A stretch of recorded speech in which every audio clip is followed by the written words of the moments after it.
ছাত্ৰ ছাত্ৰীসকল নৱম শ্ৰেণীৰ বিজ্ঞানৰ মহাকৰ্ষণ পাঠটোৰ ওপৰত প্ৰথম ভাগ আলোচনা আগবঢ়াইছিলোঁ আজি দ্বিতীয় আলোচনা কৰিবলৈ দ্বিতীয় অংশখিনি আলোচনা কৰিবলৈ লৈছোঁ আজি এটা বিষয় আলোচনা কৰিম যেটো কোৱা হ'ব মুক্ত অধোগমন মুক্ত অধোগমন মানে কি আমি যিকোনো এটা বস্তু বিভিন্ন সময়ত ওপৰলৈ দলিয়াই পাইছোঁ বল এটা দলিয়াই পাইছোঁ বা শিলগুটি এটা দলিয়াই পাইছোঁ বা অন্য যিকোনো এটা বস্তু ওপৰলৈ দলিয়াইছোঁ আৰু তেতিয়া আমি লক্ষ্য কৰিছোঁ যে বস্তুটো এটা নিৰ্দিষ্ট উচ্চতালৈ গৈ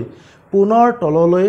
উভতি আহিছে বা তললৈ সৰি পৰিছে বস্তু এটা নিৰ্দিষ্ট উচ্চতালৈ দলিয়াই দিয়াৰ পিছত বা এটা জোৰেৰে ওপৰ এটা বল প্ৰয়োগ কৰি ওপৰলৈ দলিয়াই দিয়াৰ পিছত হি কিয় আকৌ তললৈ গুচি আহিল ইয়াৰ কাৰণটো হ'ল মহাকৰ্ষণ বল পৃথিৱীৰ মহাকৰ্ষণ বল বিশ্বব্ৰহ্মাণ্ডৰ প্ৰতিটো বস্তুৱে আন প্ৰতিটো বস্তুক যেনেকৈ টানি থাকে বস্তুৰ ওপৰত বল প্ৰয়োগ কৰি থাকে ঠিক তেনেকৈ পৃথিৱীও প্ৰতিটো বস্তুৰ ওপৰত বল প্ৰয়োগ কৰি থাকে আৰু এই কম ভৰৰ বস্তু এটাৰ ওপৰত বল প্ৰয়োগ কৰাৰ কাৰণে সেই পৃথিৱীৰ আকৰ্ষণ বলৰ কাৰণে তললৈ গুচি আহে পৃথিৱীৰ আকৰ্ষণ বলটোক মহাকৰ্ষণ বল বুলিও কওঁ আমি মধ্যাকৰ্ষণ বল বুলিও কওঁ তে বস্তু এটা ওপৰৰ পৰা তললৈ যেতিয়া সৰি পৰিব যিকোনো এটা বস্তু এটা নিৰ্দিষ্ট উচ্চতাৰ পৰা তললৈ যেতিয়া সৰি পৰাৰ সময়ত ইয়াৰ কোনো দিশ সলনি নহয় কিন্তু পৃথিৱীৰ আকৰ্ষণ বলৰ কাৰণে ইয়াৰ বেগৰ কিছু পৰিৱৰ্তন হয় আৰু সময় সাপেক্ষে বেগৰ পৰিৱৰ্তন হোৱাটোকে ত্বৰণ বুলি কোৱা হয় তাৰ মানে ওপৰৰ পৰা বস্তু এটা তললৈ সৰি পৰিলে নিশ্চয় ত্বৰণ ঘটে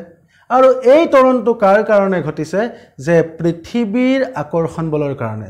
গতিকে পৃথিৱীৰ আকৰ্ষণ বলৰ বাবে সৃষ্টি হোৱা ত্বৰণক মধ্যাকৰ্ষণিক ত্বৰণ বুলি কোৱা হয় আৰু বস্তু এটা যেটো ওপৰৰ পৰা বস্তু এটা বাধাহীনভাৱে সৰি পৰে আৰু সৰি পৰা ঘটনাটোক মুক্ত অধোগমন বুলি কোৱা হয় পৃথিৱীৰ মহাকৰ্ষণ বা মধ্যাকৰ্ষণৰ বাবে সৃষ্টি হোৱা যেটো ত্বৰণ তাক মধ্যাকৰ্ষণিক ত্বৰণ বুলি কোৱা হয় আৰু মধ্যাকৰ্ষণিক ত্বৰণক স্মল জি আখৰেৰে বুজোৱা হয় এনে আমি জানো যে ত্বৰণৰ SI একক মিটাৰ পাৰ সেকেন্ড স্কয়াৰ গতিকে জিৰ একক হ'ব জিৰ SI এককো হ'ব একে metre per second square metre per second স্কয়াৰক আমি বেলেগ ধৰণৰ লিখিব পাৰো এনেকৈ লিখিব পাৰো মিটাৰ পাৰ সেকেন্ড স্কয়াৰ বা metre second to the power -2 অৰ্থাৎ মধ্যাকৰ্ষণিক ত্বৰণটোক স্মল জি আখৰেৰে বুজায় ইয়াৰ আগত আমি পাইছিলোঁ যে বিশ্বজনীন মহাকৰ্ষণৰ ধ্ৰুৱকটোক কেপিটেল জি আখৰেৰে বুজোৱা হয় আৰু স্মল জিটোক মধ্যাকৰ্ষণিক ত্বৰণ বুলি কোৱা হ'ব আমি মধ্যাকৰ্ষণিক ত্বৰণ জি আৰু বিশ্বজনীন মহাকৰ্ষণৰ ধ্ৰুৱক জিৰ মাজত কিবা সম্পৰ্ক আছে নেকি চাবলৈ গৈছিলোঁ আৰু তেতিয়া দেখিছোঁ যে আমি এটা কথা জানো বল সমান ভৰ পূৰণ ত্বৰণ তাৰমানে বস্তু এটাৰ ওপৰত প্ৰয়োগ কৰা বল হ'ব বস্তুটোৰ ভৰ আৰু তাৰ যিমান ত্বৰণ ঘটিছে মানে ভৰ আৰু ত্বৰণৰ গুণফলটোৱে হ'ব বল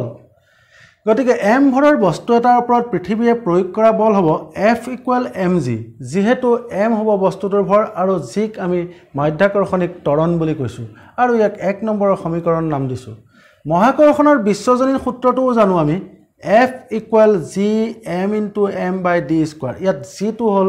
মহাকৰ্ষণৰ বিশ্বজনীন ধ্ৰুৱক কেপিটেল M টোৱে বুজাইছে পৃথিৱীৰ ভৰ m হৈছে বস্তুটোৰ ভৰ আৰু d হ'ল পৃথিৱীৰ ব্যাসাৰ্ধ বুলিয়ে ধৰিম কাৰণ পৃথিৱীৰ একেবাৰে ওচৰত থকা বস্তুটোৰ ক্ষেত্ৰত দূৰত্ব বস্তুটো তাৰ দূৰত্ব হ'বলৈ হ'লে ব্যাসাৰ্ধটোকে ধৰা হয় পৃথিৱীৰ ব্যাসাৰ্ধ ধৰিছো এতিয়া 1 আৰু 2 পৰা পাওঁ 1 নম্বৰ সমীকৰণৰ পৰা mg = 2 নম্বৰত কেপিটেল G × m × m/d² গতিকে এটো লিখি দিছো দুই ফালৰ পৰা স্মল m কিটা আঁতৰাই দিলে small g = capital G m/d²। ইয়াত আমি দেখা পাইছো যে স্মল g টো বিশ্বজনীন মহাকৰ্ষণৰ বিশ্বজনীন ধ্ৰুৱক পূৰণ পৃথিৱীৰ ভৰ আৰু তাক হৰণ কৰিব লাগিব পৃথিৱীৰ ব্যাসাৰ্ধৰ বৰ্গয়ে তেতিয়া হলে এই জিৰ মানটো পৃথিৱীৰ সকলো ঠাইতে সমান নহব কাৰণ পৃথিৱীখনৰ বিষয়ে আমি জানো পৃথিৱীখন একদম সম্পূৰ্ণ গোলাকাৰ নহয় ইয়াৰ দুই মূৰ কিছু পৰিমাণে চাপ খোৱা আৰু সেই কাৰণে মেৰু অঞ্চলতকৈ বিশুব অঞ্চলত পৃথিৱীৰ ব্যাসাৰ্ধটো অলপ বেছি হ'ব মেৰু অঞ্চলতকৈ বিশুব অঞ্চলত পৃথিৱীৰ ব্যাসাৰ্ধটো বেছি হ'ব যদি ব্যাসাৰ্ধটো কম বেছি হয় তেনেহলে জিৰ মানো কম বেছি হ'ব এই উত্তৰটো আমি এনে ধৰণে দিব পাৰো যদি প্ৰশ্ন কৰা হয় যে পৃথিৱীৰ সকলো অঞ্চলতে মধ্যাকৰ্ষণিক ধ্ৰুৱক জিৰ মান একে নহয় কিয় উত্তৰটো হ'ব যে পৃথিৱীৰ ব্যাসাৰ্ধ পৃথিৱীৰ সকলো অংশতে সমান নহয় মেৰু অঞ্চলত ব্যাসাৰ্ধ কম আৰু বিষুৱ অঞ্চলত ব্যাসাৰ্ধ বেছি ব্যাসাৰ্ধ কম বেছি হোৱাৰ বাবে জিৰ মানো ঠাই বিশেষে বেলেগ বেলেগ হ'ব এতিয়া পৃথিৱীৰ মাধ্যাকৰ্ষণিক ত্বৰণৰ মানটো উলিয়াবলৈ গৈ আছো জিৰ মান মাধ্যাকৰ্ষণিক ত্বৰণ জিৰ মান small G equal capital G m বাই d স্কয়াৰ কেপিটেল জি টো বিশ্বজনীন মহাকৰ্ষণৰ বিশ্বজনীন ধ্ৰুৱকটোক বুজায় তাৰ মানটো আমাৰ মুখস্থ থাকিব 6.673 into 10 to the power minus 811 newton metre square per KG to the power minus 2 কিন্তু ইয়াক আমি গাণিতিক সমস্যা সমাধান কৰোঁতে 6.7 বুলি ধৰি ল'ব পাৰোঁ আৰু পৃথিৱীৰ ভৰটো হ'ব 6 into 10 to the power 24 KG টো মুখস্থ কৰি থব পাৰোঁ আমি বিভিন্ন সময়ত প্ৰয়োজন হয় কুইজ বা বিভিন্ন প্ৰতিযোগিতামূলক পৰীক্ষাৰ বাবে অতি গুৰুত্বপূৰ্ণ কথা পৃথিৱীৰ ভৰটো হ'ল প্ৰায় 6 into 10 to the power 24 KG আৰু পৃথিৱীৰ ব্যাসাৰ্ধ r বুলিও দেখুৱাই দিব পাৰোঁ কেপিটেল r দি কিন্তু পৃথিৱীৰ ব্যাসাৰ্ধ হ'ল 6.4 into 10 to the power 5 metre আৰু ইয়াত স্কয়াৰ থকাৰ কাৰণে স্কয়াৰ দিছো আৰু এইখিনি যদি সৰলীকৃত কৰা হয় তেতিয়া ওলাব মানটো 9.8 মিটাৰ পাৰ সেকেন্ড স্কয়াৰ গতিকে পৃথিৱীৰ মাধ্যাকৰ্ষণিক ত্বৰণৰ মান 9.8 মিটাৰ পাৰ সেকেন্ড স্কয়াৰ অলপ আগতে মই কৈছিলো যে পৃথিৱীৰ ব্যাসাৰ্ধ সালসলনি হোৱাৰ কাৰণে সকলো ঠাইতে একে নোহোৱাৰ কাৰণে জিৰ মানটো বেলেগ বেলেগ হয় ঠাই বিশেষে গতিকে জিৰ মানটো পৰীক্ষালব্ধ মান বুলি 9.8 মিটাৰ পাৰ সেকেন্ড স্কয়াৰ বুলি আমি ক'ব নোৱাৰো ঠাই বিশেষে বেলেগ বেলেগ হ'ব তথাপিতো পৃথিৱীৰ ব্যাসাৰ্ধটো এটা গড় ব্যাসাৰ্ধ হিচাপে ধৰি ল'লে 9.8 মিটাৰ পাৰ সেকেন্ড স্কয়াৰ গতিকে ছাত্ৰ ছাত্ৰীসকলে মনত ৰাখি ল'ব লাগিব যে পৃথিৱীৰ মাধ্যাকৰ্ষণিক ত্বৰণৰ মান 9.8 মিটাৰ পাৰ সেকেন্ড স্কয়াৰ কিন্তু গাণিতিক সমস্যা সমাধান কৰিবলৈ যাওঁতে কেতিয়াবা g equal 10 metre per second square আৰু ব্ৰেকেটত প্ৰায় বুলিও ধৰি লোৱা যায় ছাত্ৰ ছাত্ৰীসকলে মনত ৰাখিব লাগিব যদি আমি মাধ্যাকৰ্ষণিক ত্বৰণৰ মান খুধো তেতিয়া কম যে 9.8 মিটাৰ পাৰ সেকেন্ড স্কয়াৰ কিন্তু গাণিতিক সমস্যাবিলাকত 9.8 এ পূৰণ হৰণ কৰি থাকিবলৈ কেতিয়াবা অলপ অসুবিধা পোৱা যায় কৰিলেতো ভালেই কথা কিন্তু তথাপিতো এনেকৈ ধৰি ললেও একো নহয় যে g equal 10 metre per second square মাত্ৰ ব্ৰেকেটত প্ৰায় বুলি দিব লাগিব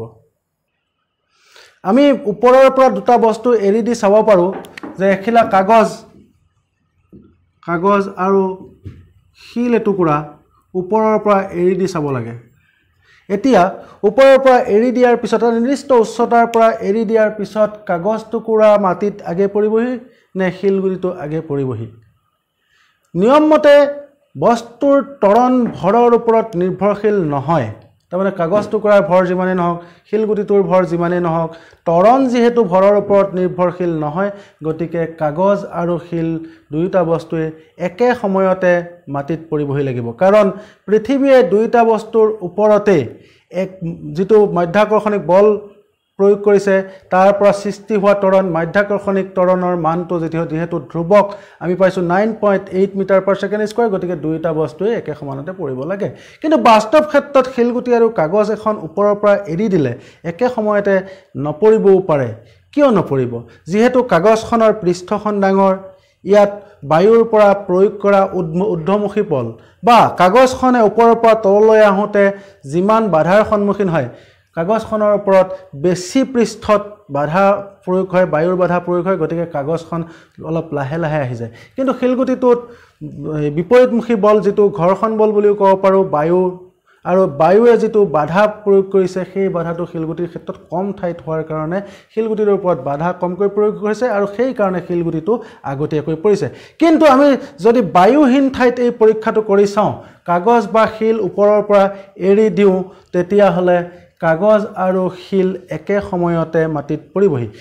কথিত আছে যে এই পৰীক্ষাটো গেলিলিওৱে পিছাৰ হেলনিয়া স্তম্ভৰ পৰা কাগজৰ লাৰু এটা আৰু শিলগুটি এটা পেলাই চাইছিলে কিন্তু তথাপিতো আমি মানে বিজ্ঞানৰ ভাষাত এতিয়া আমি এটা মনত ৰাখি ল'ব পাৰো যে দুইটা বস্তুৱে বায়ুহীন ঠাইত থাকিলে যিকোনো ভৰৰ বস্তু ভৰ যিমানেই নহওক ওপৰৰ পৰা এৰি দিলে সমান সময়তে পৃথিৱী পৃষ্ঠত বস্তু এটা পৰিবই কিন্তু বায়ুৰ বাধাৰ কাৰণে কিছুমান বস্তু অলপ পলমকৈ কিছুমান বস্তু অলপ আগতীয়াকৈ পৃষ্ঠত পৰেহি পৃথিৱীৰ ওচৰত জিৰ মানটো ধ্ৰুৱক হ'ব কাৰণ পৃথিৱীৰ ব্যাসাৰ্ধটো প্ৰায় গড় মান হিচাপত ধৰা হয় বহুত বেছি পাৰ্থক্য নাই ব্যাসাৰ্ধৰ বিভিন্ন ঠাইত গতিকে জি মানটো আমি নিৰ্দিষ্টকৈ ধ্ৰুৱক বুলি ধৰো যদি এতিয়া আমি আগৰ পাঠত পাইছিলো যে সুষম ত্বৰণত গতি কৰা বস্তুৰ গতি বিষয়ক সূত্ৰসমূহ v = u + at s = ut + half at square twice as equal v square minus u square ইয়াত যদি এৰ ঠাইত a ত্বৰণ বুজাইছে এৰ ঠাইত মাধ্যাকৰ্ষণিক ত্বৰণ g ৰ মান যদি g বহুৱাই দিওঁ 9.8 বা 10 যদি বহুৱাই দিওঁ তেতিয়া হলে মুক্ত অধোগামী বস্তুৰ ক্ষেত্ৰত এই সমীকৰণ কিটা ব্যৱহাৰ কৰিয়ে বিভিন্ন অজ্ঞাত ৰাশিবিলাক উলিয়াব পাৰিম গতিকে মুক্ত অধোগামী বস্তুৰ ক্ষেত্ৰত গতি বিষয়ক সমীকৰণ বুলি ক'লে আমি a কিটাৰ ঠাইত g বহুৱাই দিলে হ'ব v = u + gt s = ut + half gt square আৰু s টোক আমি উচ্চতা কৰি h কৰি দিব পাৰো উচ্চতাটো বা s থাকিলে একো কথা নহয় আমি উচ্চতাক h দিব পাৰো আৰু twice gs = v square minus u square বুলি কৰিব পাৰো কিন্তু অংক কৰোঁতে এটা কথা মন কৰিব লাগিব ছাত্ৰ-ছাত্ৰীসকলে কেতিয়া বস্তু এটা আমি ওপৰলৈ দলিয়াই দিওঁ এই পৃথিৱীৰ যেটো আকৰ্ষণ বল তাৰ বিপৰীতে গতি কৰিছে আৰু কেতিয়া ওপৰৰ পৰা বস্তু এটা আহে ওপৰৰ পৰা যেতিয়া বস্তু এটা আহে তেতিয়া g ৰ মানটো ধনাত্মক হ'ব আৰু তলৰ পৰা ওপৰলৈ যদি বস্তু এটা মাৰি দিওঁ তেতিয়া হলে g ৰ মানটো ঋণাত্মক হ'ব গতিকে ছাত্ৰ-ছাত্ৰীসকলে এটো খুব ভালকৈ মনত ৰাখিব লাগিব বস্তু এটা যদি তলৰ পৰা আমি বল প্ৰয়োগ কৰি ওপৰলৈ পঠিয়াইছো মানে শিলগুটি এটা যদি ওপৰলৈ দলিয়াই দিছো তেতিয়া g ৰ মানটো হ'ব মাইনাস ঋণাত্মক আৰু ওপৰৰ পৰা যদি শিলগুটিটো তললৈ পৰি যায় বা আপুনি হাতেৰে কিবা এটা বস্তু লৈ তললৈ পেলাই দিওঁ তেতিয়া হলে তাতো ত্বৰণ মাধ্যাকৰ্ষণিক ত্বৰণ g ৰ মানটো তেতিয়া ধনাত্মক ধৰা হ'ব এটা ছাত্ৰ-ছাত্ৰীসকলে আজি আলোচনাখিনিৰ পিছত